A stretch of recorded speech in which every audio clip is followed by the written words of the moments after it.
मैं जगदीश सिंह शिकारा आज फिर आपके सामने कक्षा 8 के लिए फिर एक नई वीडियो लेकर हाजिर हुआ हूँ। हमारा सेकंड चैप्टर है और इसमें आज हमारे फिर नए क्वेश्चन हैं। यूरोपीय व्यापारिक कंपनियां भारत की तरफ क्यों आकर्षित हो रही थी? तो यूरोप महाद्वीप है, उसके अनेक देश थे, जैसे फ्रांस था, हॉलैंड था, उसके अलावा इंग्लैंड था, पुर्तगाली थे। भारत की तरफ क्यों आ रहे थे? क्यों कंपनियां भेज रहे थे? उनके भारत आने का कारण क्या था? ये प्रश्न हम पढ़ेंगे। यूरोपीय व्यापारिक कंपनियां भारत की तरफ इसलिए आकर्षित हो रही थी क्योंकि यूरोपीय कंपनियों को भारत के व्यापार को की अपार संभावनाएं दिखा दी। भारत एक ऐसा देश है जिसमें हर तरह का मौसम है। कहीं अधिक गर्मी है तो कहीं अधिक वर्षा है, कहीं बर्फ पड़ती है और भारत का हर क्षेत्र अलग अलग भौगोलिक स्थितियाँ हैं। उनके कारण इसमें कहीं गरम मसाले पैदा हो रहे हैं, कहीं अनाज पैदा हो रहा है, कहीं चावल पैदा हो रहा है। कच्चा माल जो है काफ़ी मात्रा के अंदर यहाँ उत्पादन हो रहा है, इसलिए उनको अपार संभावनाएं दिखाई दे रही थी कि यहाँ से हमारा व्यापार फल हो सकता है। ये कंपनियां भारत से सामान्य कम कीमत पर चीज़ों को खरीदती थी, वस्तुओं को खरीदती थी और उसी सामान को ऊंचे दामों पर यूरोप में या यूरोप के बाजारों में बेचकर भारी मुनाफा कमाती थी। इसलिए कंपनी को किसी अन्य अंग्रेज कंपनी के मुकाबले का डर नहीं था। आपने प्रश्न से स्पष्ट हुआ है क्यों आकर्षित हो रही थी? क्योंकि भारत के अंदर कच्चे माल का खजाना था।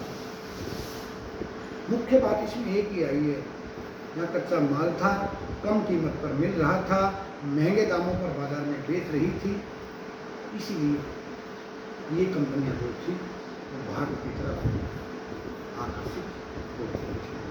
जिस तरह हमारा दूसरा प्रश्न है, बंगाल के नवाबों और ईस्ट इंडिया कंपनी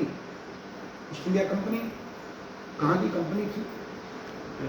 ब्रिटेन की कंपनी थी, इंग्लैंड की कंपनी थी। आंग्ल देश एक ही नाम है। ये इंग्लैंड की महारानी एलिजाबेथ से आज्ञा प्राप्त करके भारत में व्यापार करने के लिए आई थी।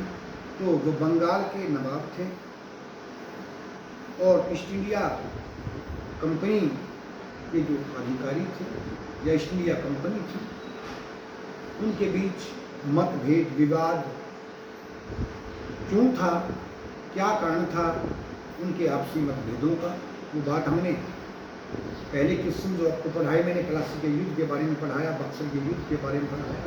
सर एक ही उद्देश्य था, जो अंग्रेज थे यहाँ के नवाबों से अनेक सुविधाएं प्राप्त करना चाहते थे। जिन नवाबों ने उनको सुविधाएं दी थी, बाद में सुविधाएं हटा ली थी या उनसे ले ली गई थी, उनको लेकर उनमें आपसी झगड़ा था।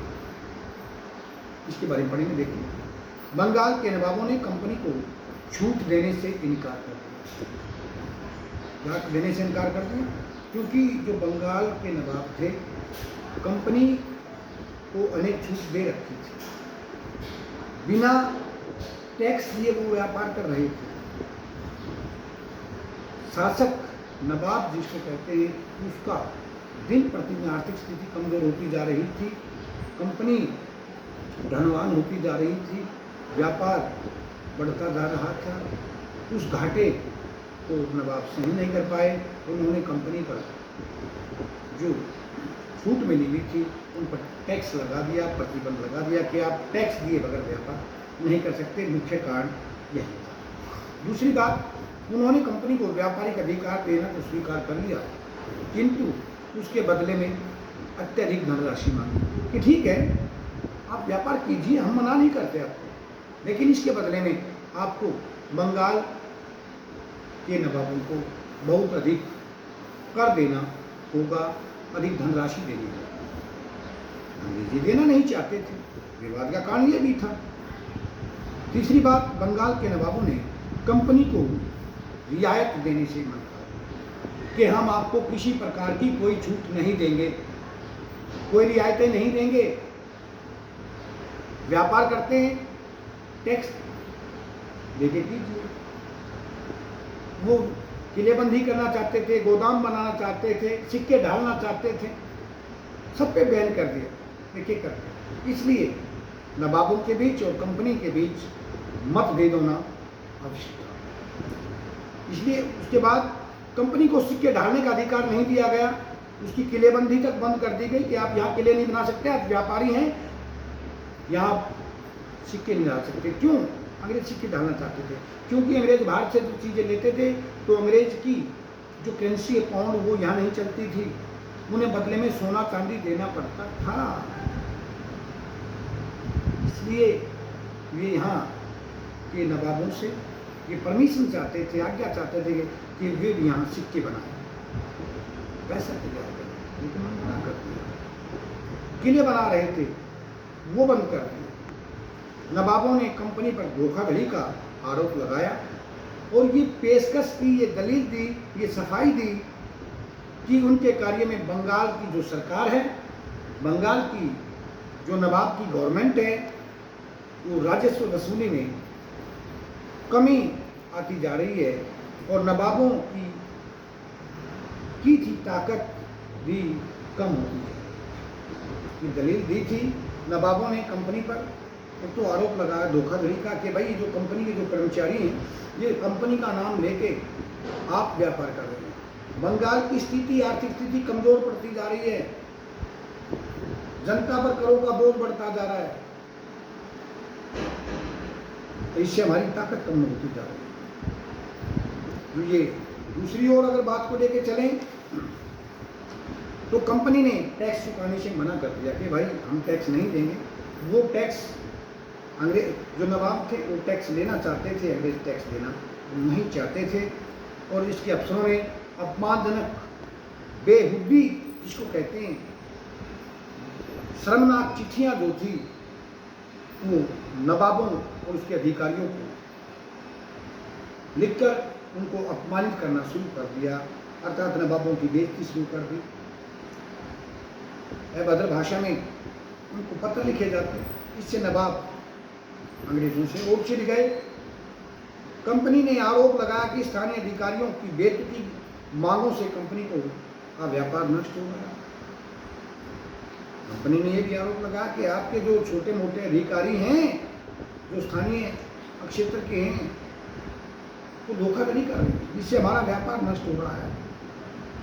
घाटा हम नहीं कर रहे, घाटा आपके अधिकारी कर रहे हैं। कंपनी के अनुसार उन्हें अत्यधिक टैक्स देना पड़ता है।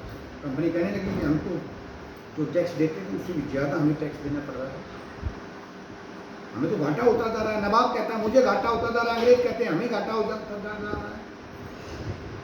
कंपनी को अपना व्यापार बढ़ाने के लिए अपनी आबादी बढ़ानी थी, अपनी पॉपुलेशन बढ़ानी थी और गांव खरीदने थे, इसके लिए उन्हें दोबारा किलेबंदी करनी थी। किंतु नवाब उनकी इजाज़त देना नहीं चाहता था, इनका उनमें मतभेद होता चला। नमस्कार, कल फिर आपके सामने और नए टिप्स लेकर हाजिर हूँ। तब तक के लिए आपसे विदा चाहते हैं। स्वस्थ रहिए, खुश रहिए।